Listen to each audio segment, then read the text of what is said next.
the danger comes up a little bit and then drops off because we're about equal in here. And then, holy crap, danger spikes right here for the shorter person. This is the short person danger graph. And then it drops way down, so I have a bit of an advantage in here.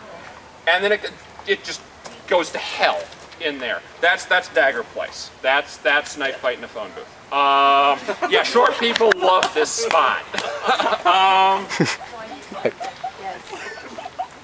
So here's the thing. If you're a short person, this is a bad place. Now, you don't know where these places are. Unless your opponent is kind enough to come up to you beforehand and say, all right, let's stick our arms out. What style do you fight? Okay, you're Italian. All right, I'm Spaniard, so I'm going to gain a little extra. And, okay, now I'm going to, hold on. I got to draw this out. I got a diagram going. I need to be Spaniard again. I'm going to like spray paint some circles on the ground and I'm going to walk around. That's not going to happen. What you need to do is say, well, I know I probably have a little less reach than this other guy. I know where my maximum reach is. Just past my maximum reach is the Valley of Death. Or if you're the taller or longer armed guy, you say, you know, I know where my maximum reach is. I know where that is. And I know I've got a few inches on this other guy. I know where happy, stabby, fun time is. I know that if I play just inside my maximum, I've got it.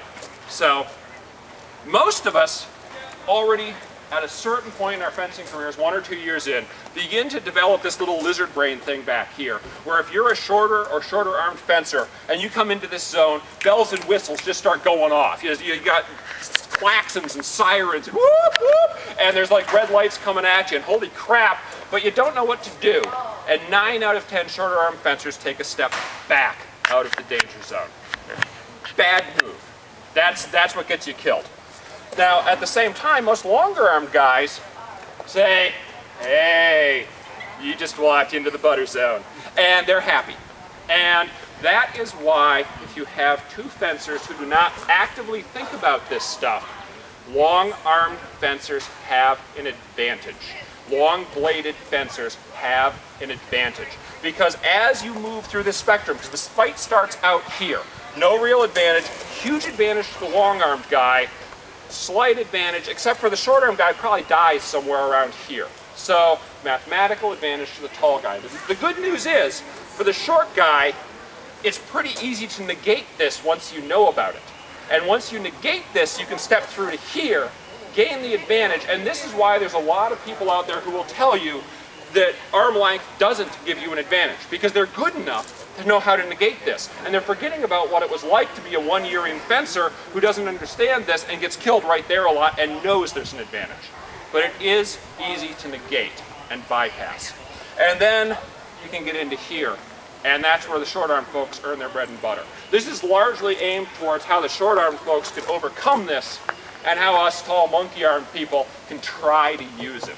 And how they can, that interplay can cause some people to gain or lose advantages.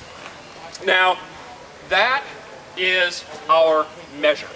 And if you want to have the danger chart for the tall guy, just flip this one upside down. It's the exact same thing. It starts out nowhere, pops up a little bit, gets a little bit better through here, drops way down right there, and kind of creeps up through here, and then goes to crap. It's an inverse of the same thing. So that is our measure. So what's our tempo?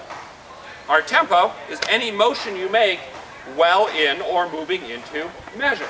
That's the textbook definition according to a whole bunch of different textbooks. Now you will hear a lot of things, thank you, about mezzo-tempo, stesso-tempo, counter-tempo, this-o-tempo, that-o-tempo, all in Italian. None of these are actually tempos. These are ways of talking about tempos. And a lot of people get really confused because they think, stesso tempo, now, but that doesn't seem like, I mean, there's kind of a couple overlapping tempos and counter tempos. I mean, that's like 2 or 3 tempos. How is that a tempo? And the answer is that these are not tempos. These are ways of talking about tempos. I've actually got a handout back there that I'll encourage everybody to take, but I don't want you reading during the class, so you get it after the class, that goes into actually what these terms mean.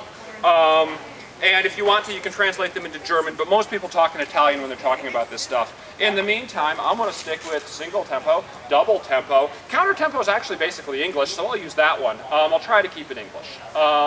because otherwise I'm going to talk at you in Italian, and you study German, and you're going to get, you know, annoyed at me. So yeah, I'm talking to you, Andreas.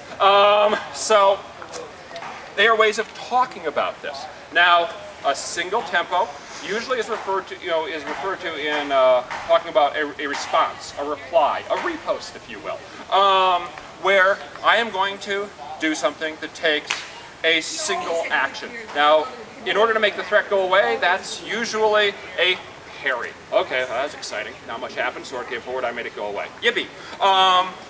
Double tempo says, okay, I'm two tempo, duo tempo. I am going to parry one motion, counterattack two motions. Two tempos were created.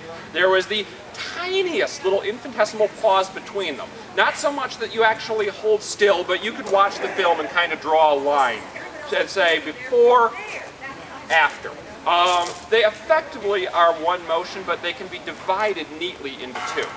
Then you get into a stesso tempo, or a same tempo. A same tempo means you're responding to this attack with two motions that take place simultaneously, so you can beat and counter simultaneously. Stesso tempo, same tempo. That can also mean a parry with one hand and a counter thrust with the other. It's two motions that take place effectively simultaneously. Then you get into a mid-tempo attack, mostly called a stop thrust. Now, in a pure attack defense analogy, this usually means you throw a really, really slow, weak attack, and I say, yeah, that doesn't happen that much. I wish it would. What usually happens is people think that it means I launched an attack, and I was really slow, and you were really fast, and as my sword was coming out, you just popped me in the chest because you are so good. And they're forgetting that attacks aren't the only thing that cause tempos to occur. I'm going to go ahead and downgrade the sword pen to just being a standard pen again. Screw it, I'll leave it on there. And say, all right, any motion causes a tempo, not just an attack. So let's say I'm squared off against you, and I say, okay, this is my perfect guard. This is what I need to fight you as you're standing there. And we're both just sort of standing there, nothing's really happening, and I think, you know what? It's kind of dumb, actually. I should be in this guard. This makes more sense. He's kind of fighting on point. I want to Toro him. I want to sweep that blade and counter pop. I'm coming in blade refused. Okay, this is my perfect guard. Now, you're probably right in both instances. Either one of those are going to work for our invisible imaginary opponent. We'll just pretend that either one's a good guard. So if this is a perfect guard, and this is a perfect guard, I guarantee you that this, with momentum on your sword going that way, is not a perfect guard. And as you say, you know, I should be doing this, you are going to transition from one physical state to another. You are going to move. You are going to create a tempo. You are going to cause time to flow. Now, the invisible opponent can look at this and say, he is locked in and ready. I do not want to attack him now. And the invisible opponent can say, he is locked in and ready. I do not want to attack him now. The invisible opponent can also say, he's in a state of transition and he's thinking about where he ought to be. I really ought to be stabbing him now. That is what a really, really good mesotempo attack is. You're not launching an attack in response to an attack. You are launching an attack in response to a motion that takes your opponent out of their perfect guard. Even if their guard is imperfect, assume it's perfect. Assume they know something you don't know, and as long as they're in that guard, you're not going to win. You need to catch them in a state of change, a state of transition. You need to catch them when there is momentum on their sword, or their body, or their foot, or their brain going in the wrong direction. Now, if I stopped my class right now, you'd end up with a whole bunch of people waiting for the other guy to move. We all hate those fights. Those fights suck. And that brings us to the one tempo I haven't really mentioned yet, the counter tempo. Now, it's not really a tempo. It's a way of talking about a tempo.